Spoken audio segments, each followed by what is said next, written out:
mistä tämä koko homma silloin aikoinaan lähti. Eli millainen ongelma silloin aikanaan tunnistettiin ja miten sitten huomattiin, että lohkoketjut on siinä ratkaisussa sitten jossain roolissa. Siihen aikaan, eli vähän reilu pari vuotta sitten tästä päivästä, niin Kinnossa oli päällä keskustelu näistä meidän keihäänkärjistä. Eli mitä kehitysalueita me valitaan kärjiksi, mihin aletaan satsaamaan pitkällä tähtäimellä, ja logistiikka paalutettiin hyvin vahvasti ykköseksi. Ja meidän kaikkien työpöydille tuli sitten pyyntöä, että miettikää omalta osaltanne, millä tavalla logistiikkaa voisi kehittää ja viedä eteenpäin Kouvolan seudulla. No mun pöydällä sitten oli digitalisaatiokyltti, ja ajatus oli, että Internet of Things ja logistiikka, jollain tavalla niiden käsitteiden ja asioiden risteyskohtaa pitäisi lähteä katsomaan, että mitä sieltä voisi löytyä. Samaan aikaan olin lueskellut sitten IBM:n USA-tyyppiä julkaisemaa tämmöistä white paperia, semmoista konseptipaperia siitä, että miten lohkoketjut ja IoT, miten ne tangeeraa yhteen, mikä niiden merkitys on toinen toisilleen. Ja nämä asiat niin kuin kaikki meni yhteen sumppuun päässä, ja tajusin, että lohkoketjut sovellettuna logistiikkatoimialalla kuljetusketjuissa tietyllä tavalla, siinä saattaa olla älyttömiä mahdollisuuksia ja siihen on valtavia potentiaaleja. Aloin viemään sitä asiaa eteenpäin ja pikkuhiljaa hivuttamalla, eli käytännössä käsiä heiluttelemalla ja ihmisiä jututtamalla ja vakuuttamalla ja kaikenlaisia konsepteja terävöittämällä, niin siitä tämä konsepti lähti aikanaan liikkeelle.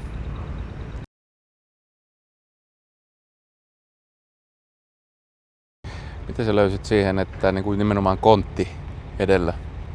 Se kontti valikoituu aika varhaisessa vaiheessa. Se on universaali kuljetusyksikkö. Eli tietyn tasoisia, tietyn massaisia, volyymisia kuljetuksia, niin niitä ei kannata tehdä muuten kuin kontilla. Se on meille helpoin tarkastelukohde, jolla me saadaan kuitenkin maailmanlaajuinen tarkastelukenttä aikaiseksi.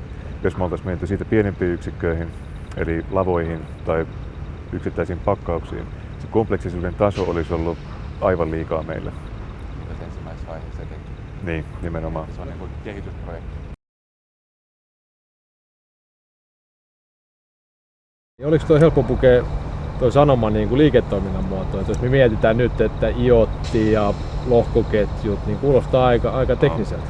Siis täytyy muistaa, että lohkoketjukeskustelu ja IoT-keskustelu, niin se on mennyt 2 vuodessa järkyttävän vauhdilla eteenpäin.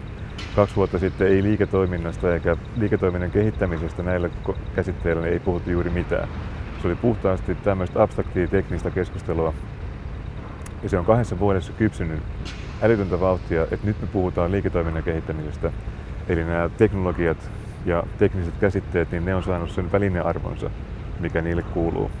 Et bisneksen kehittämisestä on loppukädessä aina kysymys. Mutta joskus nämä alkaa tämmöisistä teknisistä keskusteluista, että kaikenlaiset ruutipipot miettii erilaisia juttuja ja yrittää kiillottaa niistä jotain mahtavaa, ja joskus tämä sitten lähtee käyntiin. Lohkoketjut ja IoT, se alkaa nyt vasta avautua, se kokonainen potentiaali, mikä niillä saattaa olla tulevaisuudessa. Että se on valtava avaruus, täynnä tutkimattomia mahdollisuuksia, mitä kaikkea voidaankaan tehdä, niin me ollaan vasta avaamassa keskustelua.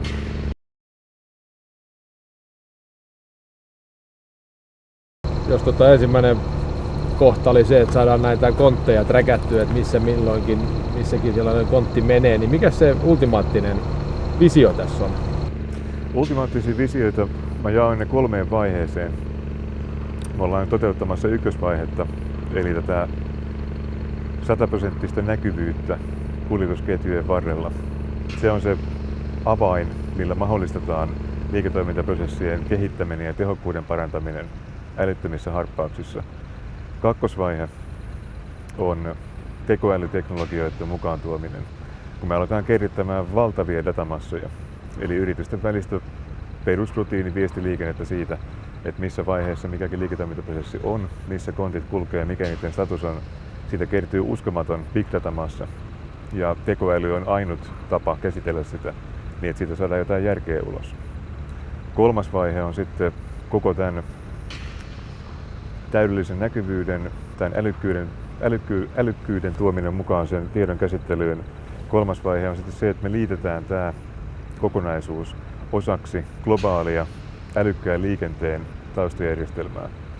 Eli se, millä tavalla robottiautot tulevaisuudessa ajelee, millä tavalla itse liikkuvat laivat, junat, muut reitittää itseään, niin osa siitä ohjaustiedosta tulee tämän meidän järjestelmän kaltaisista taustajärjestelmistä. Ne kertoo ja ennakoi ja ennustaa ja ohjaa sitä isompaa globaalia liikenneverkostoa. Mutta se etappi on vielä muutaman vuoden päässä, että nyt ollaan tosi basicissa vielä. Joo, tässä ideassahan tulee väkisinkin niin se niin kuin perinteinen, eli kun tulee tekoälyhän on se iso juttu, mikä tulee mullistaa, niin kuin on paljon puhuttukin sitä medioissa ja eri ympyröissä ja kaikki panostaa siihen ja siihen tulee iso määrä rahaa tällä hetkellä. Ja tässä lohkoketjussa on nimenomaan se, että tekoälyhän tarvii sen oikean datan. Ja lohkoketju ideologian tässä on aivan loistava on se, että se kerätään se data kaikkialta. Ei yhden organisaation sisältä tai kahden organisaation, vaan se niin kuin laajennetaan se ja sitä tuotetaan siinä samalla niin kuin eri yksiköissä. Niin kuin tässä logistiikassa, että on tämä konttiälykkyys siinä, että miten kontti toimii, siinä on missä ne on ja missä kunnossa ne on ja minne ne on menossa, mitä ne sisältää ja niin päin pois. Ja sitten kun on iso massa, saadaan se tekoäly sitten siihen. Että tekoälyhän ei ikinä ole teoriassa niin kuin viisaampi kuin ihminen, mutta ongelma onkin, tai parempi on siinä, että ne on paljon nopeampia ajattelemaan kuin ihminen, koska se tietty standardoitu malli voidaan niihin laittaa, että tämän mukaan teet valintasi ja päätökset. Ja se tekee minuutissa niin satoja tuhansia miljoonia päätöksiä enemmän kuin ihminen. Ja siinähän tulee niin kuin tämä volyymihyöty ja tämä ideologia tässä. Täsmälleen näin. Toinen etu, mitä tekoälyteknologiasta saadaan, on se, että jos sä lähdet ihmisjohtoisella analytiikalla tutkimaan isoja datamassoja, niin sä voit periaatteessa kerrallaan ajaa läpi yhden tutkimushypoteesin. Ja se täytyy olla valmisteltu ja repattu etukäteen. Eli sun pitää tietää iso osa niistä vastauksista, mitä sä lähdet hakemaan datamassasta. Tekoäly pystyy käsittelemään useita hypoteeseja samaan aikaan ja tekemään muutoksia, vaihtelemaan, vertailemaan, säätämään, korjaamaan niitä lennosta. Eli siinäkin mielessä se voittaa ihmisjohtoisen analytiikan 10-0.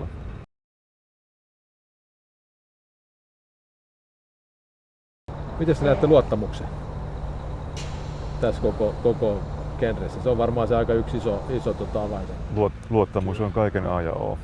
Joo, kyllähän se on ollut iät ja ajat, mutta tässä se ehkä vielä kärjistyy. Et luottamukseenhan on perustunut, sen takia meillä on pankit ja muut systeemit, jotka on keskusjohtoisesti tuonut sen luottamuksen näihin verkostoihin. Eli jos me tehdään kauppaa Mikan kanssa tässä näin, niin pankki varmistaa, että tämä mun valuutti on relevantti, mikä tässä vaihtuu, ja se hoitaa aika pitkälle tänä päivänä se transaktion, ellei me nyt setelikauppaa tee, mutta sekin on jo varmistanut, että se seteli on aitoa ja käypää valuuttaa. Niin taas sitten tässä niin kuin lohkoketjuideologiassa se lohkoketjuun perustuva rakenne on, että me ei tarvita tällaista keskustahoa tuomaan sitä luottamusta, vaan se on oletuksena siinä verkostossa, jolloin se on hajautettu malli. Me ei tarvitse kaikkien transaktioiden mennä yhteen pisteen kautta, vaan eri tahot voi keskustella keskenään. Ja tämä muuttaa näitä rakenteita ihan merkittävästi. Se on mun ajatuksessa se on niin kuin se painopiste. Tämän yhden asian muuttumisen kautta se muutos säteilee joka puolelle niin dramaattisella tavoilla, että me ei pysty edes kuvittelemaan sitä vielä. Pelkästään se, että luottamusta voidaan rakentaa ilman sitä kontrollia, josta pitää maksaa aina joku välitysmaksu tai luottaa siihen luottamuksen myöntäjään, se tulee muuttaa maailman totaalisesti. Kyllä, niin kuin puhuttiinkin näistä esimerkkeistä siinä, että nyt jos mä haluan välittää, Apple on suljettu ekosysteemi, mutta nämä uudet, vaikka Uberit ja nämä muut, niin se on aina joku keskus, joka kontrolloi sitä, ja kun rahaliikenne menee ja transaktiot menee sen läpi, se ottaa sen 30%, mutta sitten kun tämä häviää tästä, niin tavallaan tämä ekosysteemi, joka on lohkoketjujen päälle ja älykkyys rakennettu, niin se ei tarvitse ottaakaan transaktiosta kuin 5%. Niin se muuttaa olennaisesti tätä bisnesmallia. Nimenomaan ton tyyppisten mekaniikkojen muutosten myötä siitä se disruptio alkaa säteilemään toimialoille. Se pakottaa firmat tekemään asioita aivan eri tavalla kuin koskaan aikaisemmin, keksimään niitä ideoita, mitkä aikaisemmin olisi ollut täysin mahdottomia, kokeilemaan mahdottomuuksia. Se on tapahtunut monella toimialalla tähän mennessä aikaisemmin jo, ja nyt se tulee tapahtumaan logistiikassa, rahaliikenteessä, kaikessa. Ja kyllä se vanha analogia siinä on, että se raha on vähän kuin vesi, että se etsii sen helpoimman ja edullisimman tien mennä maaliin. Ja tässä kun alkaa tapahtua näin, niin ei se niin kuin meidän raha enää ohjaudukaan jonkun keskuksen kautta, joka ottaa 30 pinnaa, vaan kun se tulee myös hintoihin, että me saadaan se 20 pinnaa edullisemmin tuosta kanavaa, niin se alkaa olla merkitystä. Ja se muuttaa ihan ehdottomasti, eli aika moni toimiala varmaan tulee kokemaan murroksen tässä lähivuosina.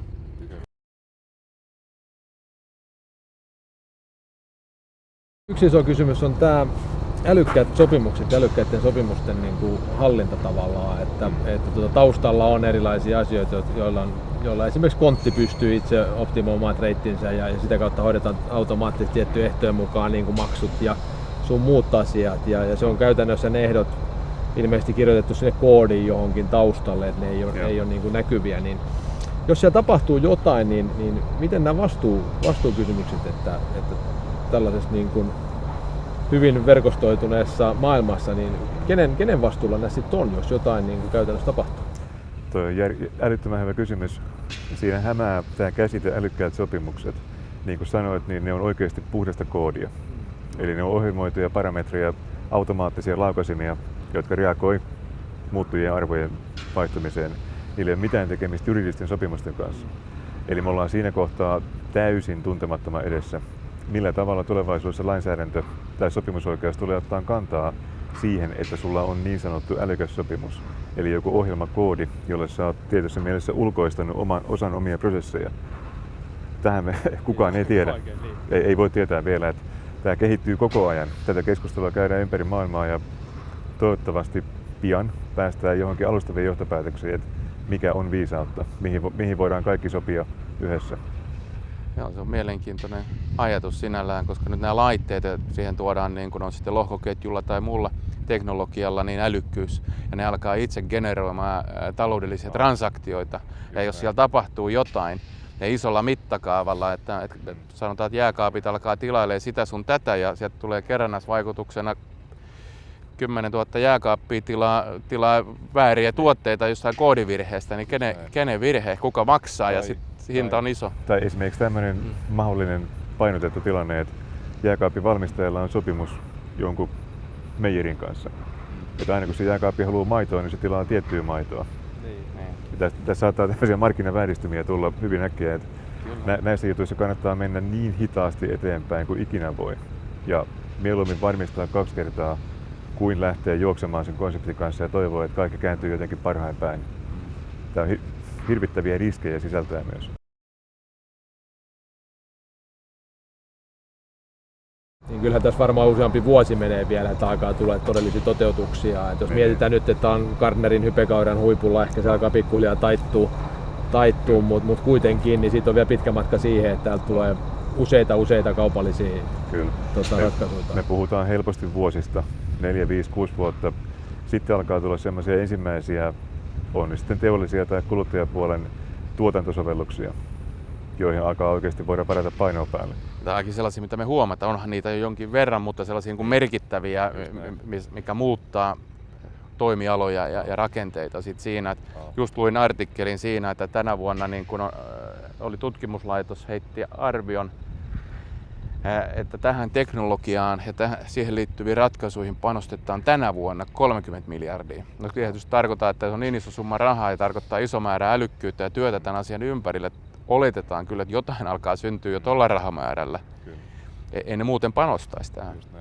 Et kyllähän tämä on sellaista niin kuin valtavirtaa tällä hetkellä ja on paljon sellaisia isoja haasteita, mitä varmaan tänä avulla lähdetään ratkomaan. Jotain sellaisia uusia juttuja. Ja tämähän on nyt sitten ainutlaatuinen tilanne Euroopalla ja siinä myös niin kuin Suomella olla uudessa muutoksessa mukana. Koska nyt tietysti meidän rahamassat on aika usein tässä maailmassa tuolla Amerikassa. Ja IT-teollisuuden niin kärkihankkeet aika paljon Amerikassa, että sieltä se tulee. Että nyt olisi niin Euroopalla ainutlaatuinen tilaisuus minun nähdäkseni niin ottaa myös tässä roolia, koska nyt on taas tietty aikaikkuna auki. Voidaan tehdä uusia juttuja. Ja nyt niin kun toivoisin kyllä Euroopassa niin kovasti panostusta tämän asian tiimoilla, koska pelikenttä on ihan auki ja ideoita ja mahdollisuuksia on pilvin pimein.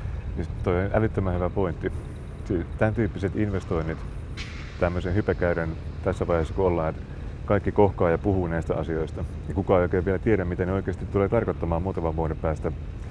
Tämä on semmoinen kohta, missä perinteisesti julkinen rahoitus, esimerkiksi Euroopan unionin erilaiset rahoitusinstrumentit, ne suunnataan tähän perustutkimukseen, proof of concept-kokeiluun, tavallaan niin kuin tämmöiseksi siemenrahaksi, etsimään niitä kaupallisesti toimivia ratkaisuja, jotka sitten jossain vaiheessa jalostuu, jos käy hyvä säkä niin pitkälle, että niistä tulee osa sitä perusinfraa, millä maailma oikeasti pyörii. Mutta me ollaan nyt just siinä kokeiluvaiheessa, että kaikki kokeilee erilaisia juttuja, kukaan ei vielä varmaksi tiedä, mikä on se juttu, joka jää elämään ja toimimaan.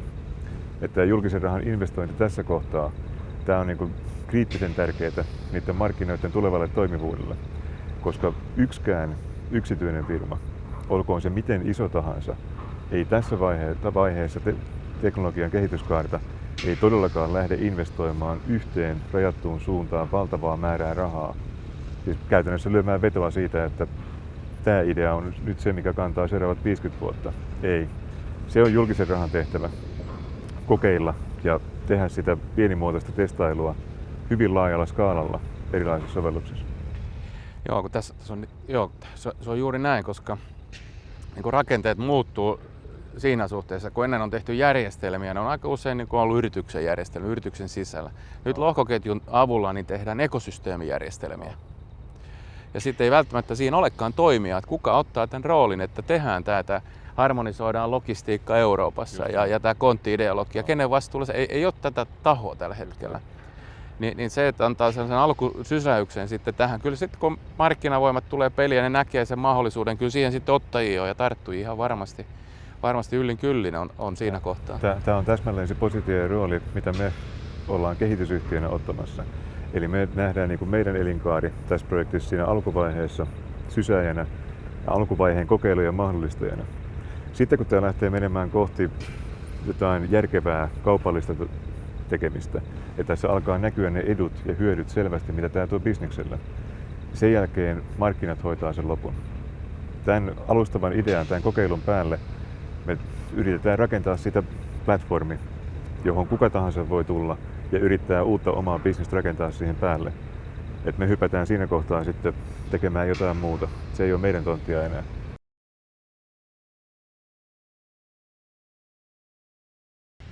Jos vielä menee tuohon SmartLock-ideaan, niin kuin tuossa puhuttiin, että kun tällä lohkoketju-ideologialla se jaetaan niin 3 kategoriaa, eli olemassa olevan ekosysteemin toimintaa viilataan tehokkaammaksi. Eli nyt tässä tavara ja tieto niin kuin synkataan, että se tieto on pikkasen aikaisemmin kuin tavara, että se käsittely eri solmupisteissä menee jouhevammin ja oikein. Eli aina jokainen kosketus maksaa ja jokainen varastointihetki maksaa, niin nopeutetaan tässä sitä. Tämä on, niin kuin, se on loistava idea, sitä niin kuin, prosessia nopeuttaa ja tehostaa. Siellä on huikeat säästöt, kun volyymit on isot. No sitten tietysti toinen on se, että on tämä iottien laitteiden, ja kun ne on tavallaan tyhmäpäätteitä, ne tuottaa jotain dataa ja lohkoketjun avulla pystytään turvallisesti lukemaan ja levittämään se data siinä ekosysteemissä, tekemään johtopäätöksiä sen. Ja sitten on tällainen älykkäät järjestelmät ja mallit, jotka tavallaan sitten murentaa pikkasen toimialan rakenteita, koska ne jotkut on tehnyt ennen ihmislähtöisesti, niin sitten järjestelmät tekee sen automaattisesti nopeammin, paremmin ja laadukkaammin, kun on standardoitu jutut, niin se rikkoo myös tavallaan toimialan rakenteet. Niin tämä on niin ainutlaatuinen, niin kuin paljon jokin verran lueskelun ja opiskelun näitä juttuja, niin tämä on niin ainutlaatuinen konteksti, on niin hienoa olla siis mukana, että tässä on kaikki 3 ulottuvuutta samassa hankkeessa. Ja me vasta opitaan tästä ja me vasta ollaan lähdetty liikkeelle. Me nähdään jo joitakin niin kuin selkeitä hyötysäästömomentteja, ne on niin kuin isoja, ei uskalla sanoa ääneen, koska ne luvut on niin isoja, kun volyymit on niin isoja. Ja sitten mihin tämä kehitys menee tässä sitten? On nähtävissä siitä, että kaikki niin kun alan ihmiset kun on lukenut, että muutos tapahtuu koko ajan nopeammin ja nopeammin. Jos ennen meni 20 vuotta, sitten se oli 2 vuotta ja sitten se oli 2 kuukautta, sitten 2 viikkoa, 2 päivää. Eikä se tapahtuu vaan se muutos ihan kiihtyvällä tahilla tässäkin. Tosi hieno nähdä ja olla myös mukana siinä, että mitä kaikkea tästä tulee seuraamaan. Ja nyt kun ollaan tehty tässä verkostossa tätä töitä, niin on tosi hienoa, että tässä on monesta maasta toimijoita mukana ja kaikki on vähän niin kuin täpinöissä ja innossaan, koska tässä luodaan nyt jotain uutta. Se on erityisen herkullista ollut huomata, että se iso porukka, mitä me ollaan kerätty, Suomi, Ruotsi, Viro, Latvia, kaikki ne eri roolit, mitä me valittiin ja löydettiin kiinnostuneita toimijoita, mistä kasattiin tämä projekti, niin ne on kaikki löytänyt sen oman nitsen. Tutkimuspuoli, yliopistopuoli vääntää aivan täydellä, valmistelee 3 vuodeksi artikkelisarjaa, pitkää tutkimusta siitä, että mitkä tämän teknologian vaikutukset on firmatasolla, verkostotasolla, mannertasolla, ylimmällä mahdollisella tarkastelutasolla. Siitä tulee semmoista tutkimustietoa, mitä kukaan ei aikaisemmin ole kerännyt eikä analysoinut. Firmapuoli on erittäin innoissaan tästä. Ne haluaa mukaan. Ne näkee ne edut, miten ne saa päivittäiseen toimintaan. Ja samalla tavalla kuin kuka tahansa meistä muistakin, ne pystyy vaan haaveilemaan niistä muista epäsuorista vaikutuksista, mitä niiden toiminta tehostuu.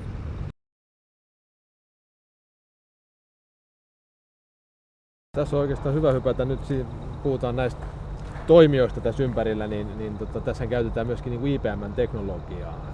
Et miten sä näet niin kuin sen, että se on kuitenkin todistettavasti ollut erittäin edistyksellistä? Niin. IPM oli ensimmäinen globaali toimija, joka aloitti tämän keskustelun siitä, mitä lohkoketjut vois olla teollisessa ympäristössä. Ne oli vuoden puolitoista edellä ketään muuta, joka oli just se syy, minkä takia tähän juttuun päästiin tarttumaan mukaan niin aikaisessa vaiheessa. Se työ, mitä me ollaan heidän kanssa tehty, se on ollut korvaamatonta. Et se sparrausapu, verkostot, tämä uskottavuus, mitä me ollaan heidän kautta saatu sillä konseptin kehittämisellä ja niin kuin co-creation tyyppisellä työllä, ilman heitä me ei oltaisi tässä pisteessä lähelläkään. Se teknologia, mitä he on tukenut, eli tämä Hyperledger, niin se alkaa olla semmoista kaupanhyllyteknologiatasoa, eli tuotantovalmista yleistä lohkoketjuteknologiaa. Ei kellään muulla ole semmoista vielä. Mutta tämä on niin kuin molempi suuntainen, että oli hieno huomata, että IPM valitsi tän, että sillähän oli varmasti salkussaan kymmeniä, satoja, tuhansia aiheita. Me täällä niin kuin Kouvolassa keksittiin tällainen idea sun johdolla tässä niin Amerikassa asti käyty kertomassa tässä, ne tajus tänne, että hei, tässä on muuten joku juttu. Ja ne varmasti nämä 3 ulottuvuutta, mitä nekin on miettinyt, ne huomasivat, että tämä toteutuu. Ja todella nopeasti ajoivat päätöksen, että tähän lähdetään mukaan. He haluavat ehdottomasti olla tässä mukana, että tässä syntyy sellaista tietoaineistoa ja sellaista ratkaisua, joka voi omalta osaltaan muuttaa maailmaa ja ainakin logistiikkatoimintaa jonkin verran. Eli todella niin kuin win-win tilanne kaiken kaikkiaan tässä. Ja todella niin kuin hienoa olla ollut tehty heidän kanssa tätä ja saatu se niin kuin osaamispääoma, kun he on, niin kuin sanottu, he on ollut tässä 1,5 vuotta edellä. Ja heidän kanssa, kun tekee huippuammattilaisten kanssa, niin on ollut hieno nähdä sitä, että juman kautta ne kaverit tietää. Siis se on toisaalta vähän pelottava huomata, että se positio, missä me ollaan, niin nyt kun me katsellaan eteenpäin tielle, niin siellä ei näe ketään. Me katsotaan peruutuspeiliin, niin kaikki muut on siellä. Niin. Tässä ei hirveästi ole, keltä voisi kysyä neuvoa, että kyllä. Ei tämmöistä ole tehty aikaisemmin.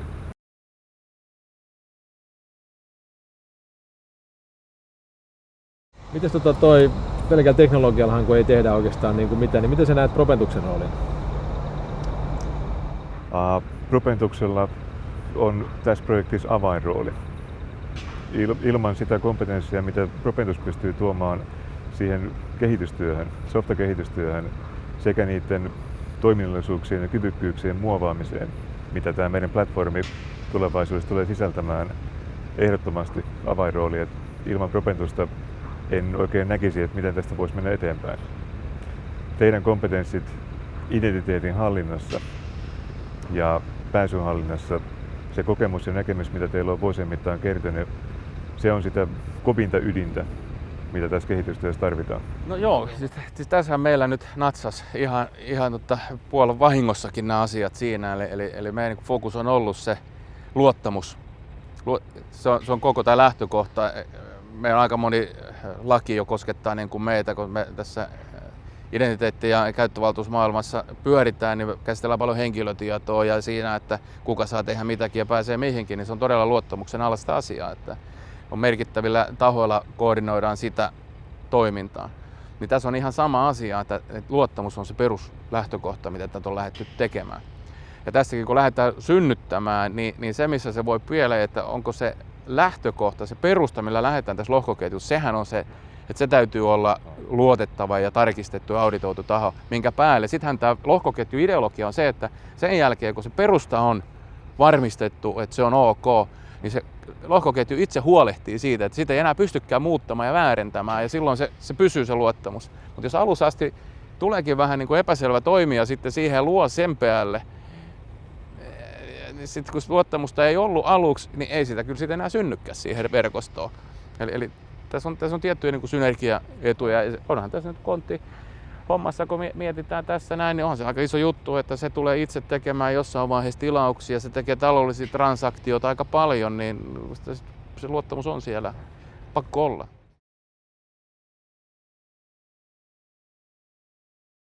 Miten sä näkisit, Tomi, tämä projekti ja nämä asiat, nämä versot ja haarat, mitä tästä lähtee liikkeelle tästä eteenpäin, mitä ne tarkoittaa Propentukselle?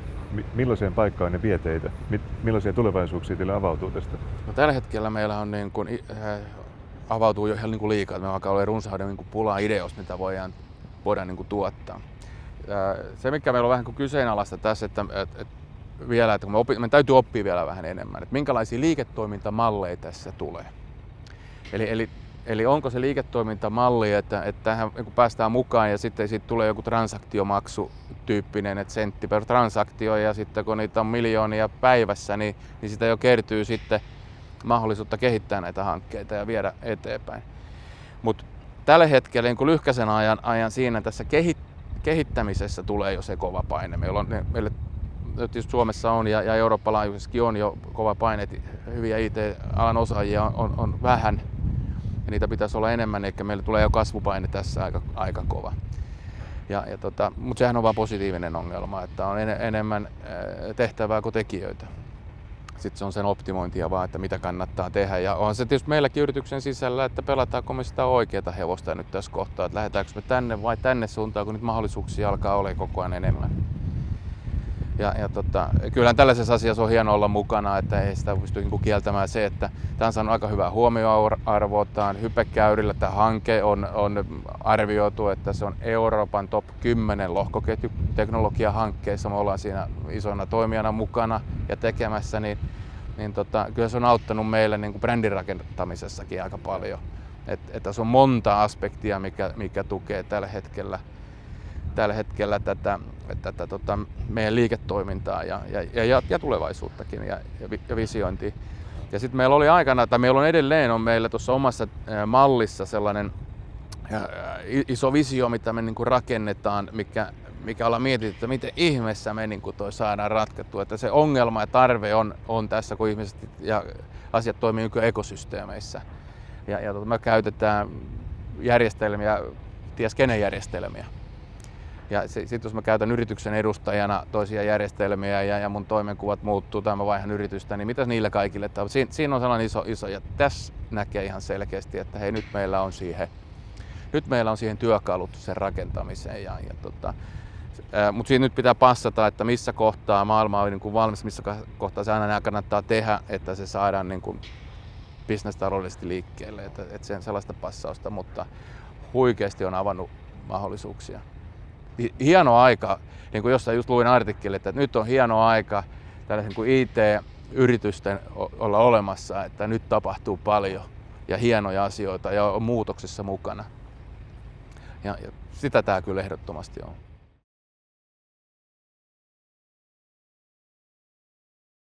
Miten te näette, että tällä hankkeella on varmasti ilmeinen merkitys yhteistyökumppaneille, Kouvolalle, Suomelle, maailmalle, Kinnolle, kaikille, niin miten te näette tämän? Meidän näkökulmasta katsoen, kun katsotaan tämän talousalueen kehittämistä, tämä tarkoittaa älytöntä nurkanvaltausta, niin kuin paaluttamista siinä suhteessa, että meillä on hyvä mahdollisuus tehdä Kouvolan seudusta sekä logistiikkatoimijoiden piirissä että sitten teidän kaltaista ICT-toimijoiden piirissä tämmöinen erityisosaamisen keskittymä. Tätä myötä, kun me päästään alkuun tässä ja saadaan kasvatettua tätä konseptia, vietyä sitä eteenpäin kohti markkinatoteutusta ja tuotantovalmiutta, me saadaan vedettyä osaamista tähän kaupunkiin. Semmoisia ihmisiä, jotka on kiinnostunut tämän tyyppisestä työskentelystä, kehittämisestä, näistä aihepiireistä. Mitä enemmän sitä jengiä me saadaan vedettyä tänne, sitä paremmin tämä kaupunki ja talouselämä voi.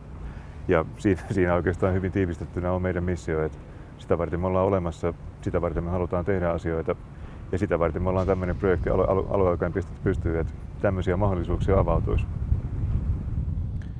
Joo, siis kyllähän niin kuin meidän kannaltahan tämä on ollut ihan selkeä, että tämä tuo meille huikean potentiaalin niin kuin luoda työpaikkoja ja töitä ja kasvaa. Ja jo sinällään meille syntyy kasvua jonkin verran, mutta nyt on jo nähtävissä, että on syntynyt muitakin kumppaneita jo tänne alueelle, joita palveluita mekin käytetään enemmän, muita IT-toimijoita, jotka tekee ihan ohjelmistobisnestä ja sitten me käytetään enemmissä määrin paikallisia palveluita tässä.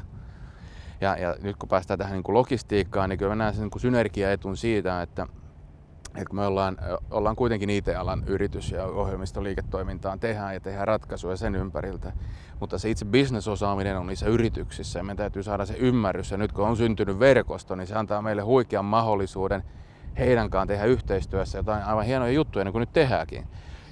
Ja sitten siinä tulee se synergiaetu, win-win tilanne, eli me pystytään palvella heitä paremmin, jos he saa jotain lisäarvoa siitä, että he on näitä älykkäitä juttuja ottamassa ensimmäisten joukossa käyttöön. Ja tietysti Kouvola ja koko Kymenlaakso on vahva logistiikka-maakunta, niin tämän kautta tässä on niin kuin kaikki logistiset toimijat mukana, että on kumipyöriä, laurakiskoa, on merikuljetuksia, sitten lentokonekuljetukset menee Helsingin kautta. Utin kautta ei vielä tietääkseni hirveästi niitä liikuu, mutta ehkä sekin päivä vielä jossain vaiheessa nähdään, mutta kuitenkin että se luo sellaisen positiivisen kierteen, kun tulee win-win tilanne ja vaan mitä enemmän tehdään yhteistyössä, sitä enemmän hyötyjä saa molemmat osapuolet. Ja jos katsotaan alueen investointeja, on ne sitten julkisen rahan investointeja, niin kuin tämän tyyppiset EU-kehitysrahat, tai sitten oikeita yksityisiä investointeja, niin se vain tahtoo mennä, että sinne missä osataan ja sinne missä tapahtuu, minne on vähän investoitu, niin ne mahdollisuudet kasvattaa sitä pottia ja päästä siihen positiiviseen kierteeseen, niin ne on aina paremmat. Kyllä. Ja tässä kun ei malta olla ottamatta esille, eli puhutaan sitä pohjoisesta silkkitiestä, mikä tulee tämä yhteys tuolta Kiinasta tänne Kouvolaan ja se on 10 päivän yhteys. Sitä on paljon puhuttu ja sen eteen on paljon tehty ja se näyttää, että se alkaa olla totta tänä vuonna. Ja tämähän liittyy olennaisena osana sitten siihen, että me voidaan tämän avulla tuottaa tiettyjä palveluita, joka pienentää sitä logistiikkakustannusta totta kai tässä välissä, mutta myös se, että Kiinalla tulee isoja haasteita tässä puhtaan ruoan tuotannossa, veden saamisessa, puhtaan veden saamisessa.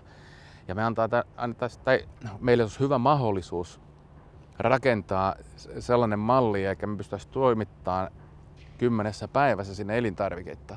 On sitten ja muutakin raaka-ainetta. Ja me pystyttäisiin tuomaan tämän teknologian avulla se, että tämä on alkuperäisesti, että ei tule ruokaväärennöksiä, tämä on tullut Suomesta ja IoT-laitteella ja lohkoketju-ideologialla siihen ja malleilla voidaan tuoda se, että me voi koko ajan tarkkailla sen elintarvikkeen laatua koko matkan ajan. Kun he saa sen siellä toisessa päässä, niin se on niin kuin priimaa vielä. Ja mehän pitää myyäkin priimatavarana sitten se sinne. Ja tämä antaa meille hirveän mahdollisuuden sekä seutukunnalle että koko Suomelle. Et sehän on jo ennustettu, että vuonna 2028 niin Kiinalla on iso ongelma tämän puhtaan veden kanssa. Ja jos ei ole puhasta vettä, niin puhas ruokatuotanto. Ihmisten on vaikea olla ja puhasta ruokaa on vaikea tuottaa. Jostain ne se hakee. Ei ole varmaan ihan sattumaa, että Kiina rakentaa aika vahvasti. Nyt oli se yli 100 miljardin investointi siihen perinteiseen silkkitiehen, joka menee Lähi-idän kautta koko Eurooppaan. Eli nyt on sekä Pohjois-Eurooppa että Etelä-Eurooppaan ne haluaa ottaa haltuun. Ei sen takia, että he voisivat pelkästään tuoda tavaraa tänne alueelle. He tuovat sen kyllä, pitää jollain tavalla asiat maksaa, mutta myös he tulee tarvitsemaan täältä todennäköisesti myös elintarviketuotantoa siinä, että he on isossa ongelmissa siellä. Ja tämä on iso mahdollisuus meille. Mehän kannattaa silloin brändätä ja tehdä priimatuotetta täällä, koska eihän me voida, siellä on se toinen päätepiste, mä muistan nyt sen kiinalaisen kaupungin nimeä, muistatko sen pohjoisen silkkitien? Zhengzhou. Niin siinä on jo pelkästään 7 miljoonaa asukasta. Eli kaikki mitä Suomi tuottaa, niin menisi jo periaatteessa yhteen kaupunkiin. Et eihän me nyt voi kaikkea täällä, koska me jäädään itselle, että meille tulee nälkä, jos me viedään kaikki ruoka sinne. Mutta silloin me pitää tuottaa tiettyä priima-juttua, siitä me saadaan pikkasen parempi kate, että se kannattaa viedä. Just näin. Ja toi on loistava pointti. Kun katsotaan, mistä alueellinen tai kansallinen kilpailukyky muodostuu? Se muodostuu siitä, että verrattavissa olevia palveluja ja tuotteita voidaan tehdä paremmin kuin muut. Mutta se muodostuu myös siitä, että voidaan tehdä sellaisia asioita, mihin kukaan muu ei pysty. Eli voidaan tuottaa sellaista palvelua ja tuotetta, joka on meille uniikkiä tai jota ainoastaan me voidaan välittää eteenpäin. Et me päästään nyt pelaamaan näissä molemmissa kentissä. Siinä missä me aikaisemmin menneisyydessä ollaan ehkä pelattu vain sillä kilpailulla, että tehdään samaa kuin muutkin, mutta paremmin. Nyt me aletaan päästä sinne varsinaiselle pelikentälle. Eli kokonaan uusien ansaintamallien ja bisneksien puolella. Kyllä. Tämä on niin hienoa niin kun nähdään nyt ja seurata, että mitä tässä tapahtuu. Se on niin monta liikkuvaa, jotka tuntuu nivoutuvan nyt yhteen ja tukevan toinen toisiaan. Väitän, että kyllä että Kouvola elää todella mielenkiintoista aikaa. Että seuraava 5-vuotisjakso näyttää, että mitä täällä tulee oikeasti tapahtumaan. Ja se on ollut ihana huomata, että tällä alueella on ollut sellaisia innovatiivisia ihmisiä, on ollut visionääriä, on ollut uskoa, on ollut tahtoa rakentaa tätä pitkäjänteisesti. Tämäkin on 2013 asti tätä on rakennettu. Et ei tämä ollut niin kuin, että tämä syntyi eilen, vaan tätä on tehty määrätietoisesti, poistettu niitä esteitä ja katsottu, mihin tämä maailman trendit menee ja rakennettu hyvin. Tämähän meidänkin juttuhan liittyy tähän kokonaisuuteen. Just näin. Et me ollaan osa sitä isompaa kokonaisuutta. Niin kuin sanoit, niin vuosia on tehty duunia sen eteen, että päästään tälle niin kuin tavallaan ison pelikentän alimmalle rappuselle. Kyllä. Seuraavat vuodet näyttää, mitä siitä tulee, mutta meillä on erittäin hyvät mahdollisuudet. Me ollaan nyt pelikentällä semmoisessa positiossa, että ihan hyvät säännöt, kohta tulee maali.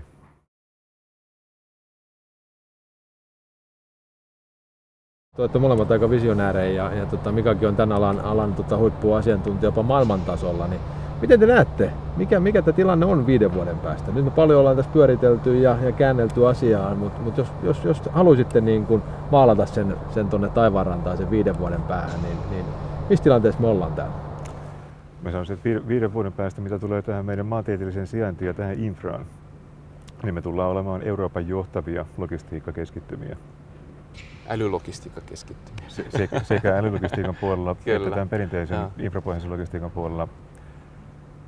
Pidättäydy edelleen siinä alkuperäisessä lehtiotsikko-lausumassa, että muutaman vuoden päästä on 2 puhelinnumeroa, mistä saa tämmöistä palvelua. Toinen on Kouvolassa ja toinen on IPM:llä USAssa. Että se totuus alkaa kirkastua, että siihen suuntaan vahvasti menossa. Itse allekirjoitan ton niin kuin saman, että 5 vuoden päästä muuttovirta on kääntynyt tänne. Meillä on työvoimapula enemmänkin tässä, että tänne syntyy myös sellaista matalamman koulutusasteen töitä, mitä ajatellaan, että niitä loppuu, mutta se ei oikeasti ehkä tapahdukaan niin, että nämä tietyt työt polarisoituu. Et on niitä matalan tason töitä vielä, joita joudutaan jonkin verran tekemään, mitä ihmiset tekee, ja sitten on niitä korkein, että siitä keskivaiheesta siellä tapahtuu aika paljon nyt tässä älyteknologian vuoksi, niin tapahtuu vähän niin kuin hajota, että sieltä loppuu joitakin töitä. Ja me joudutaan kouluttaa ihmisiä uudelleen, mutta veikkaan kyllä, että 5 vuoden päästä niin moni tulee yllättymään, että Kouvola ei ole sen näköinen, lähelläkään sen näköinen, mitä se on. Keskusta ilme muuttuu. Täällä on monta sellaista asiaa, mitä tapahtuu. Ja sitten tämä laajenee tämä logistiikkakenttä ihan pirukseen tänä vuonna. Se on tulijoita ja tämä niin kuin vahvistuu tämä asema merkittävänä logistiikan solmupisteenä. Naulan kantaa näin. Se, että todetaan niin kuin totuutena, että automatisaatio syö työpaikkoja, digitalisaatio hävittää kokonaisia toimialoja, okei, pitää paikkansa tavallaan. Se on niin kuin se kolikon toinen puoli. Mutta se kolikon toinen puoli on sitten se, että se luo myös älyttömän määrän uutta työtä. Se vaatii uuden tyyppisiä kompetensseja, uudenlaisia bisnesmalleja. Ja se, mitä me tehdään nyt täällä yhdessä, josta tämä projekti, mitä me nyt väännetään, tämä on niin kuin osa. Se on se ainut tapa, millä voi vastata siihen digitalisaation haasteeseen. Tällä tavalla me pidetään huoli siitä, että meillä on edelleenkin mahdollisuuksia. Että me ei jäädä odottamaan, että jotain tapahtuu, vaan me ollaan vähän niin kuin oman kohtalomme herroja. Otetaan ohjat käsiin ja tehdään, valmistaudutaan tulevaisuuteen.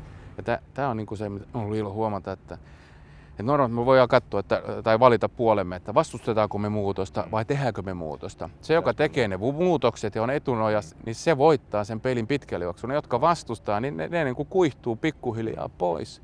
Ja jossain vaiheessa ne ei ole uudistunut. Ja nämä, jotka meni muutoksen mukaan, ehti uudistuu, ne saa ne uudet duunit, ne uudet mallit ja ne menestyy.